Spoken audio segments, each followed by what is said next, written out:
Ser podcast.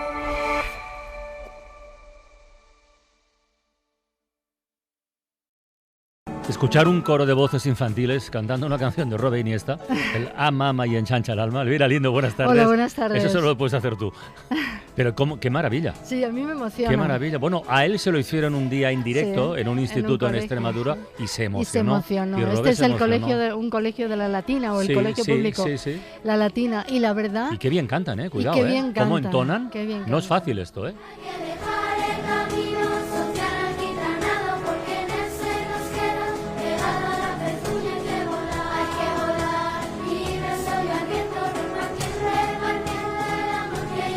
Bueno, el otro día en Plasencia 45.000 personas en el homenaje a Robe. Qué maravilla. Qué fenómeno. A mí, fíjate, me emociona porque en el fondo hay que atender, o sea, o hay que leerse la letra luego, porque esta letra tiene algo de... Que en el fondo está enseñando unos valores que no se enseñan tanto en la educación ahora, ¿no? Ama, ensancha el alma, ¿no? Y no te preocupes solo por lo que vas a llegar a ser en la vida, sino por esta cosa de... Ensancha el alma, claro, sí. Es maravilloso. Y esta cosa de dar amor y tener en cuenta a tus semejantes. Entonces, que como dices tú, que la canción de un rockero como Robert Iniesta se haya convertido en un himno infantil, juvenil, que se cante en los finales de curso, a mí me parece emocionante realmente. Y que efectivamente no creo que acabe de cuadrar mucho con la corriente en boga de los valores, de las ideas, de los sentimientos que estamos transmitiendo en general. Siempre es una apreciación un poco así a los más jóvenes. Y de una educación completamente colonizada por Estados Unidos, porque realmente esto es la canción en castellano de un rockero que probablemente no haya tenido mucha vida internacional, pero que para nosotros es importante, ¿no? Entonces, me pega mucho que esto sea en un colegio público, fíjate, ¿no? Que sea ver a la directora de este coro en el vídeo dirigiendo a este coro es que te ensancha el alma verdaderamente. Ahora me sabe mal el bajonazo, pero es que yo quería comentar hoy contigo, porque además lo has propuesto y creo que es un tema siempre necesario para traer aquí a la radio La Ventana. Ayer conocimos los datos definitivos del Instituto Nacional de Estadística, los que son cifras oficiales, son FETEN. Suicidios en España en 2024, 3.953, son un poco más de 10 al día, o sea que es una auténtica barbaridad. Y hoy vienes a Radio Lindo con dos invitados, invitado o invitada, con los que vamos a hablar de esto, pues que mira, insisto que es muy necesario. Muy importante. Mira, siempre. Cuando vas por ahí a dar charlas o cuando vas a hablar a gente, siempre conoces a alguien interesante. Y en mi caso fui a una firma de abogados, hablé con ellos de literatura y luego se me acercó, fíjate, una mujer muy inteligente que además es profesora de inteligencia emocional en la empresa, que es una cosa que yo creo que es súper necesaria, ¿no?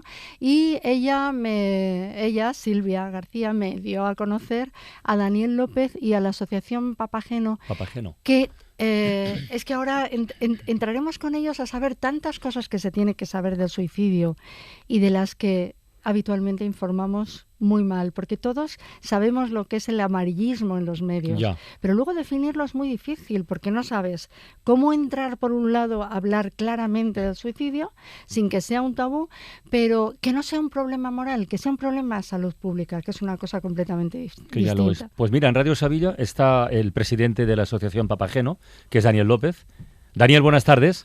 Muy buenas tardes. Psicólogo sanitario, ¿qué tal? Y en Radio Madrid, aquí con Elvira y conmigo, en mitad de hecho, está Silvia García, que es psicoterapeuta, miembro de esta asociación. Silvia, buenas tardes, bienvenida. Buenas tardes. Perdona que nos salgamos un segundín del tema del suicidio. Inteligencia emocional en la empresa. ¿Dónde es más importante empezar a educar en inteligencia emocional? ¿En la empresa, o sea, en el trabajo, en la familia, con los amigos? ¿Cuál es el territorio prioritario para empezar con esto? Cuanto antes, o sea, quiero decir, esto debería ser en la escuela primaria, incluso yo creo que también ayudando a los padres a cómo educar también en inteligencia emocional, porque yo lo que noto es que algo que parece como básico, ¿no? Porque tú hablas de ello, la inteligencia emocional, ¿no? Algo que parece como muy básico, cuando en la universidad les doy clase y acaba, dicen, ¿pero esto ¿por qué no nos lo han dado antes? Y es como si estuvieran descubriendo la rueda, o sea, y yo digo, pero ¿cómo es posible que yo os hable de empatía? Porque les pongo casos prácticos de imaginaros en la empresa que alguien pues tiene un tema de moving, sí, o en la escuela sí, alguien sufre bullying, y les hago que se planteen estar en cualquiera de las personas que bueno, no, pues que están sufriendo la situación, que puede ser pues la víctima, el victimario, pero también pues la gente que observa, los observadores, o sea, un poco en todos los planos, que los profesores, los padres también de esos niños, y cuando tienen que pensar en cómo se pueden sentir y qué puede llevarles ahí, se dan cuenta que no solo la víctima es víctima. Ya. Quiero decir. Estaba pensando que digo, vamos a salir del tema, pero no. Porque esto que estás hablando del bullying nos conecta también, y además por algo que recientemente ha ocurrido, con el tema del suicidio. Es que claro, la inteligencia emocional al final lo gobierna todo. A mí me gustaría, para entrar en por qué se hace una asociación Papageno, yo creo que Silvia y Daniel tienen razones diferentes. Daniel fue uno de los psicólogos de la sanidad pública que creó esta asociación. Sí. Y Daniel, a mí me gustaría, porque me parece muy interesante saber por qué de repente montas esta asociación o la formáis.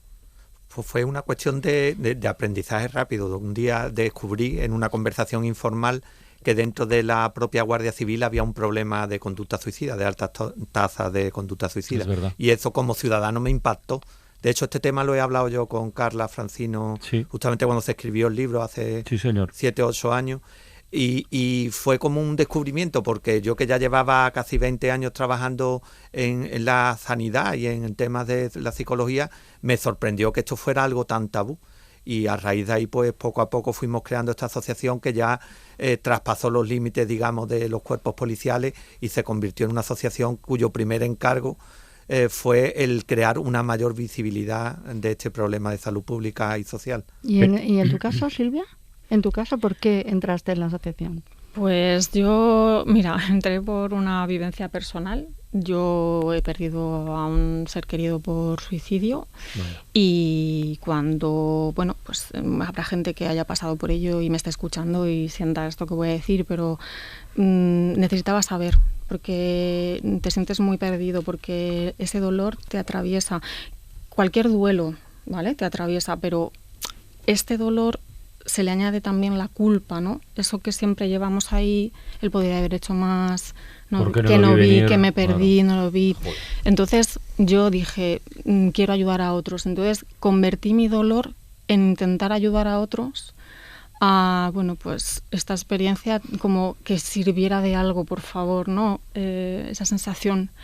Y nada, pues trabajo justo con ello, conocí esta asociación y enseguida pues les llamé para... ¿Y qué hacéis? ¿Grupos de apoyo? ¿Entrevistas? ¿Cómo actuáis? Pues hacemos la verdad que de todo, porque realmente se hacen grupos de ayuda, de duelo, pero también hacemos congresos anuales para que, bueno, darnos a conocer y que haya expertos que hablan del tema, y luego también hacemos un premio todos los años de periodismo responsable, pues también pues para enseñar a comunicar ¿no? estas noticias, porque como bien has dicho puede ser algo muy positivo pero también muy negativo. Es interesante saber por qué se llama Papageno, porque a mí me parece una historia curiosa. ¿Qué significa Papageno? Perdón. Papageno es un personaje que yo sepa de Mozart, de las bodas de Fígaro, ¿no? Pero no sé por qué se elige a este personaje, a Daniel. Es un personaje de la flauta mágica de Mozart. De la flauta mágica, perdón, sí. Es un hombre pájaro que vive una circunstancia de un desengaño amoroso y se plantea la posibilidad de acabar con su vida. Y 3 personajes de la obra le convencen de lo contrario. Y es la definición que utiliza la Organización Mundial de la Salud para referirse a una manera responsable de hablar del tema del suicidio. Porque luego habría otra manera, que sería la de Werther, el joven Werther, que sería la que anima a otros a suicidarse, ¿no es así? Es el efecto imitación. Las penas del joven Werther, que es una novela de Goethe del siglo XVIII, se dieron cuenta que cuando se publicó aumentó el número de suicidios que imitaban al personaje de esta obra. Incluso se encontraban en la escena del suicidio, se encontraban algunas veces manuales de este libro, incluso con cartas de despedida, y las personas incluso imitaban la forma de vestir de Werther. Y entonces se dieron cuenta de que cuando un suicidio es maltratado desde el punto de vista de la comunicación, podía provocar este efecto de imitación o de contagio. Pero es que ese es el dilema que permanentemente nos acecha a los que nos dedicamos a esto. Hubo un tiempo no tan lejano donde la consigna profesional además, oye, no se habla del suicidio por el efecto imitación que puede generar. Después esto cambió y ahora lo que se nos recomienda y tratamos de hacer es informar, pero sin caer en el amarillismo de los detalles, del morbo. Yo no sé, comentaba el último caso de la niñita esta pobre de Sevilla que se suicidó y parece claramente que estaba con un problema de bullying muy fuerte y tal. Ahí los medios, siempre es complicado generalizar, pero de 0 a 10, Daniel, ¿qué han hecho los medios o qué hemos hecho? ¿Hemos suspendido, hemos aprobado, lo hemos hecho mal, bien o regular? En los últimos tiempos hemos vivido 2 momentos importantes. Uno donde los periodistas empezaron a avanzar en el tema de la prevención y tenemos a grandes periodistas en España que se han especializado en la descripción de este tipo de... O sea, hablar en general del suicidio, pero por desgracia yo pienso que estos 2 últimos meses hemos vivido momentos muy dramáticos desde el punto de vista de los medios, porque muchas veces se ha primado realmente el impacto social, pero no la prevención. ¿Qué ocurre con los familiares cuando escuchan en la radio o en la tele, cuando ven las informaciones sobre el suicidio? ¿Qué es lo que pasa por la cabeza?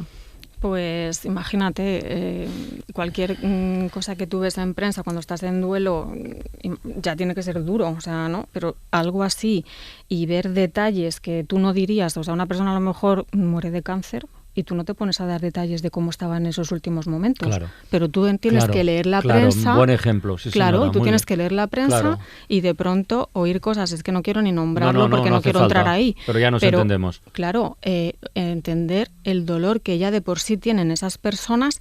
A eso, yo recuerdo un periodista que contaba que se enteró por de la muerte de su hermano a través de prensa o de un periodista. Claro, imaginaros el shock que a ti te puede dar que tú te enteres de ciertas cosas con ciertos detalles tan desagradables de que tu hermano o un familiar ha fallecido. Y que imagino que también estás lidiando con tu propia culpa, ¿no? Va a decir, bueno, ¿qué he hecho yo para que esta persona que estaba a mi lado perdiera la vida, ¿no? Efectivamente, no ayuda a nada. O sea, lo que estás haciendo es que eso crezca, ¿no?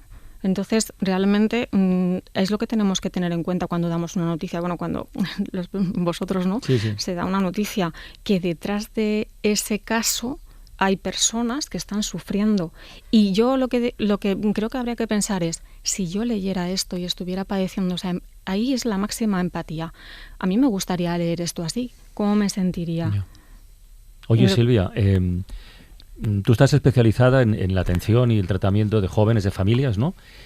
¿Qué ves en consulta? Quiero decir, hay una corriente de opinión últimamente, no sé si muy fundamentada en datos precisos, de que los comportamientos de peligro suicida entre adolescentes han aumentado y mucho, y sobre todo después de la pandemia. Lo que te pregunto no es una respuesta científica al 100%, pero por tu propia experiencia, ¿esto es así o estamos exagerando un poco la percepción? Sí. Es muy delicado el tema. Justamente, es delicado. O sea, yo entiendo que causa más pánico porque ahora las noticias se dan mucho más, ¿no? Se habla, lo que tú dices, más de ello y además se habla de manera muy tremendista. Entonces, sí que es verdad que estamos teniendo ahora mismo, yo creo que por un tema ya social, complicado, porque desde que las redes sociales entraron en nuestra vida, la presión que sufren realmente es muchísimo mayor. Entonces, muchas veces se ven ante situaciones que no saben cómo controlar, pero que tampoco sabemos los adultos. Lo que pasa es que al final el adulto, pues bueno, puede tener más herramientas, por así decir. Entonces, sí que es verdad a lo mejor pues que estos últimos años pues ha aumentado algo la cifra, pero tampoco es un escándalo. Quiero decir, siempre ha estado ahí. Lo que pasa que a mí me gustaría que, ya que hablamos de cifras, que entendamos que se puede prevenir. O sea, yo creo que el mensaje que tenemos que dar no es de la tragedia, que es a lo que se tiende. Yo quiero venir a dar, y es lo hemos hablado, un mensaje de esperanza. de claro que se pueden cambiar las cosas y hacerlas bien. Porque, Daniel, antes del suicidio vienen a veces, vienen ideaciones suicidas, pensamientos negativos. ¿Cómo se llegan a saber? ¿Cómo se llega a saber que un adolescente los tiene? ¿Dónde lo suele confesar? ¿En la escuela, con la familia, con los amigos? Últimamente en España lo que está ocurriendo es que hay un movimiento también dentro de los centros educativos de una mayor preocupación por estos temas. Cuando hay una mayor preocupación social se detectan evidentemente más casos. Yo siempre pongo el ejemplo, ¿no?, de los años 80 y 90, donde las cifras de suicidio entre adolescentes eran superiores, pero entonces lo que ocurría es que no se hablaba. Pero durante un tiempo lo que hemos estado diciéndole a la sociedad es pedir ayuda, y ahora lo que está ocurriendo es el efecto contrario. Hay dos momentos exactos donde nosotros detectamos un aumento de este tipo de conducta. Uno es justamente después de la pandemia, algo muy previsible, porque ya ocurrió en el siglo XX durante la mal llamada gripe española, hubo un incremento de conducta suicida que ha habido ahora, y ahora justamente, en cuanto a lo que comentó antes Carlas, después de lo ocurrido en Sevilla y en Jaén, con el suicidio de esta chica y el tratamiento mediático que se le ha dado, ha habido un incremento por el efecto de imitación. Hay dos tipos de señales, ¿no? Unas son verbales, y es que ahora es muchísimo más fácil que un niño en la escuela manifieste su deseo de huir de problemas a través de este tipo de conducta, y hay otras que son de tipo más indirecto, como hablar de que no se me quiere, de que soy un estorbo, y luego están las conductuales, que tienen que ver muchas veces con el tema de asumir conductas de riesgo. Así los padres podemos estar más atentos a este tipo de señales, que lo que pasa que luego es más complejo de lo que hablamos, ¿no? Daniel, porque en la adolescencia estas conductas existen ya de por sí. Daniel, pero el silencio no es una opción, ¿no? Es decir, no dejar de hablar de esto no es la mejor opción tampoco, ¿no? No, mira, es que hay como una especie de error, que es pensar del suicidio, cuando se dice que hay que hablar, no nos referimos nunca a casos concretos. Se habla del suicidio como fenómeno social y de salud pública.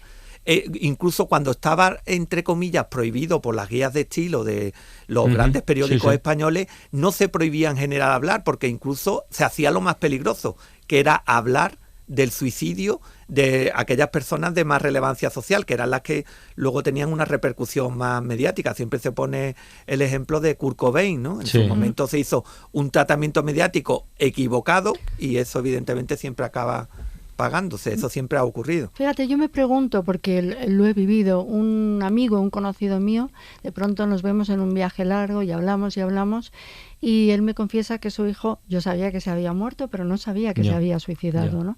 Y entonces él me dice, mis amigos dejaron de preguntarme por mi hijo. Entonces, claro, yo me pregunto, ¿qué es lo que tiene que hacer una persona que te conozca? Te tiene que preguntar. ¿Y cómo te puede ayudar? ¿Cómo se puede hablar de esto? Es que es curioso, fíjate la pregunta. Yo siempre digo, ¿cómo tratarías a una persona que su familia se ha muerto? Vuelvo a lo mismo, ¿no? Cualquier otra enfermedad. Con toda la delicadeza, ¿no? Pues un poco el cómo estás y demás. Pero es verdad que hay tabús, porque a lo mejor no preguntas por el cáncer. Es verdad. Claro. Quiero decir que sueles no pisar algo que tú piensas que es muy delicado. Efectivamente, no te voy a preguntar cómo ha sido y el detalle. Sin embargo, tendemos a que si alguien nos dice que ha fallecido un familiar o alguien por suicidio, a ir al detalle de todo, ¿no? Claro. Entonces eso es lo que tienes que evitar. O sea, yo recuerdo gente que me decía, pero ¿y cómo? O sea, pero deben ser de verdad. O sea, quiero decir, gracias, estoy bien. No sé. No, simplemente lo que esa persona necesita es, pues como con cualquier otro duelo, o sea, hablar de hablar de lo que siente, el cómo se siente, pero no entrar en ningún detalle. Al final es una pérdida de un ser querido que se hace más doloroso por lo que hablábamos del sentimiento de culpa, pero es igual, y agradeces eso, porque notas, es verdad lo que has dicho, Elvira, es que la gente te evita, porque cree que tiene que decir algo diferente a lo que se suele decir cuando son otras circunstancias. Daniel, ¿a ti te llaman? ¿Te llaman de una familia? ¿Te llaman de un caso? ¿Te llaman de un instituto? ¿Y qué es lo que te piden? Puede ocurrir muchísimas cosas, porque nosotros llevamos varias líneas, incluso de personas en riesgo. Ya hemos abierto todos los servicios que tenemos. Normalmente en el duelo antes era una cosa que tardaban en pedir ayuda, pero ahora nos ocurre incluso en la misma semana que ocurren los hechos, ¿no? Nosotros tenemos nuestro grupo y aceptamos, pero en general pues ahora mismo están pidiendo 3 tipos de ayuda, porque por desgracia haya fallecido ya el familiar. Ahora mismo acabamos de atender a una persona antes de entrar en la radio, o también por nosotros hemos atendido a lo largo de estos últimos 5 años a más de 250 familias con esta problemática. Luego también puede llamar la misma persona afectada, que también estamos atendiendo en grupos de apoyo, y últimamente también hemos abierto 2 tipos de servicios, uno para familias de personas que están en riesgo, y alrededor de los casos que están aconteciendo, porque nos preocupan, hemos abierto también un grupo de duelo en la infancia, ¿no? Cuando una persona se quiere suicidar, si pide ayuda y la tiene, ¿esa idea desaparece? Depende. Depende, o sea, no siempre. O sea, es verdad que evidentemente el hecho de dar el paso es lo más importante, ¿no? Porque quiere decir que hay algo que al final la persona que se suicida no quiere morir, quiere dejar de sufrir. Entonces es de qué estás huyendo, ¿no? Mira, muchos profesores a veces dicen, es que a mí si un niño de pronto me dice algo así, no sabría cómo actuar. Pero es que realmente lo que no puedes tampoco es evitar hablar de ello, porque si se está abriendo a ti, a ver, evidentemente, alguna vez lo hemos hablado, antes que decir cualquier barbaridad, mejor que te calles. Pero quiero decir, dejar espacio, porque ese dolor tiene que salir, porque ese dolor es del que está huyendo y no sabemos cuál es ese dolor. Y es lo que tenemos que, ¿no?, como que dejar abrir. Entonces, bueno... Silvia García y Daniel López, la asociación se llama Papageno. Muchísimas gracias por haberos asomado a la ventana. Yo quiero decir 2 cosas para cerrar la conversación. La primera, recordar a los oyentes que tienen a su disposición la línea de atención a la conducta suicida, el 024, teléfono gratuito confidencial, atiende a las 24 horas del día. Y luego recomendar el libro de nuestra Mara Torres, Recuérdame bailando, que ha tenido muchísimo recorrido desde que publicó y que yo creo que reúne muchos de los elementos de los que habéis aconsejado hoy que hagamos uso para afrontar este problema ante el cual efectivamente hay esperanza. Muchísimas gracias, de verdad. A vosotros. Hoy mucha suerte. Elvira, bueno, a ti y al resto. Feliz Navidad. Feliz Navidad. Ahora ya toca hacerlo. Un beso grande. Venga, que vaya muy bien. Chao. Para no perderte ningún episodio, síguenos en la aplicación o la web de la SER, Podium Podcast o tu plataforma de audio favorita.